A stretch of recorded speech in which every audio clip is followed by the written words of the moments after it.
versets 8 à 15.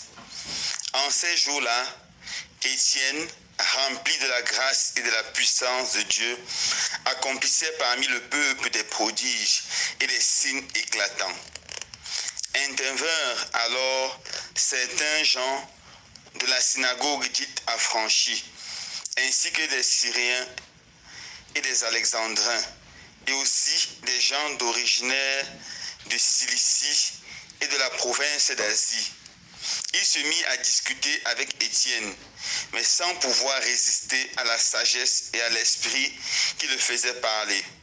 Alors, ils soudoyèrent des hommes pour qu'ils disent: nous l'avons entendu prononcer des paroles blasphématoires contre Moïse et contre Dieu. Ils ameutèrent le peuple, les anciens et les scribes, et s'étant saisis d'Étienne à l'improviste, ils l'amenèrent devant le Conseil suprême.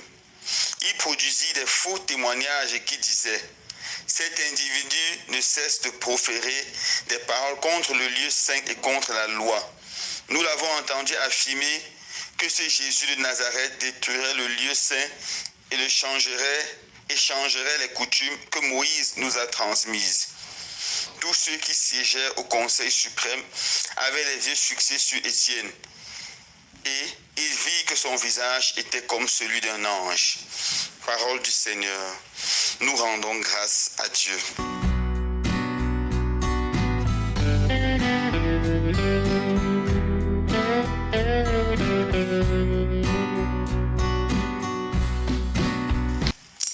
Chers frères et sœurs bien-aimés, dans la première lecture de ce jour, Saint Luc nous présente Étienne. Étienne, qui est l'un des 7 diacres qui avaient été choisis pour s'occuper principalement du service des repas, afin que les apôtres aient suffisamment de temps pour se consacrer à la prière et au service de la parole de Dieu.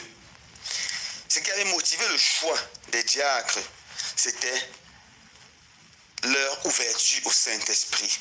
Il fallait des personnes qui soient remplies de l'Esprit Saint et qui ont suivi Jésus depuis le début.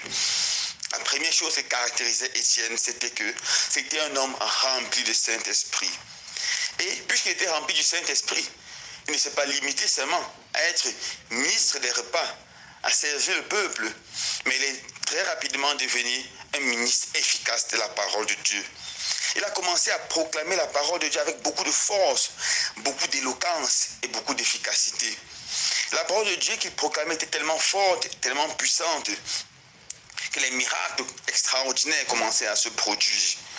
Et la jalousie des Juifs a commencé à être grandissante. Ils ont commencé à être tellement jaloux qu'ils voulaient faire Étienne se taire. Ils arrêtent Étienne, ils partent jeter Étienne devant le grand conseil pour être jugé. Et ils commencent à proférer contre Étienne tout genre de mensonges. Il l'accuse d'avoir blasphémé. Mais Étienne reste très calme. Et les juges d'Étienne regardent Étienne et voient son visage est tout lumineux comme celui d'un ange. Sa sagesse et son éloquence les éblouissent tous. Oui, frères et sœurs bien-aimés, Jésus avait promis à ses disciples de ne pas avoir peur. Lorsqu'il serait conduit devant les tribunaux, il leur donnera une sagesse, une éloquence qui écrasera et défiera celle que tous les hommes de ce monde puissent avoir. Alors, comment comprendre la sagesse d'Étienne? D'où vient cette sagesse qu'Étienne a eue? La sagesse d'Étienne vient de 2 choses. Première chose, la crainte du Seigneur. La crainte du Seigneur, frères et sœurs bien-aimés, c'est le commencement de la sagesse, comme nous dit le Proverbe, Proverbe 9, verset 10. La crainte et la révérence envers Dieu attirent sur nous une sagesse et une éloquence tellement grande qu'aucun homme de la terre ne peut nous défier. Pour être capable de parler de façon éloquente de Dieu, pour être capable de fermer la bouche des grands et des intellectuels de ce monde, la première condition n'est pas d'abord avoir un cerveau très rempli de grandes connaissances, avoir fait de très grandes études, mais être rempli de Dieu. Et lorsqu'on craint le Seigneur, lorsqu'on évite le mal, lorsqu'on fait ce qui plaît au Seigneur, le Seigneur entre dans nos cœurs et remplit nos vies. Et finalement, ce qu'on dit devient puissant. Et ce qu'on dit porte du fruit. Ce qu'on dit devient efficace dans la vie de ceux qui nous écoutent. Ce qu'on dit change la vie de l'autre. Nous devons, frères et sœurs, être les Étienne en craignant le Seigneur, en évitant le péché, en évitant le mal, en nous approchant chaque fois du Seigneur avec beaucoup d'amour et beaucoup de révérence.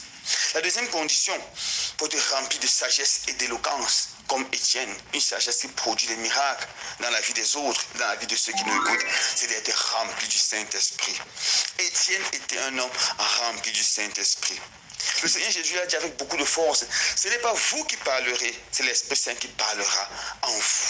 C'est l'Esprit Saint, frères et sœurs bien-aimés, qui transforme nos simples paroles humaines en paroles divines. C'est l'Esprit Saint qui transforme nos actions humaines en actions divines. Et ce sont les paroles et les actions divines qui touchent, changent et transforment le monde. C'est l'Esprit Saint qui vivifie, qui donne vie, qui donne force, qui donne efficacité à tout ce que nous faisons dans le champ de l'évangélisation. Alors comment faire pour être toujours rempli du Saint-Esprit? Première chose, vivre dans la vérité. L'Esprit Saint est encore appelé Esprit de vérité. Et l'Esprit Saint s'éloigne de celui qui vit dans le mensonge. Celui qui met une double vie, l'Esprit Saint s'éloigne progressivement de lui. L'Esprit Saint reste présent dans le cœur et dans la vie de celui qui vit dans la vérité, de celui qui se soumet à l'Esprit Saint. Deuxième chose, l'Esprit Saint fuit celui qui s'installe dans le péché. Saint Paul nous dit avec beaucoup de force, ne contristez pas l'Esprit Saint, ne vivez pas dans le péché. Vous êtes le temple du Saint-Esprit. Si nous vivons dans la vérité, si nous efforçons à vivre dans la sainteté, l'Esprit Saint demeure en nous.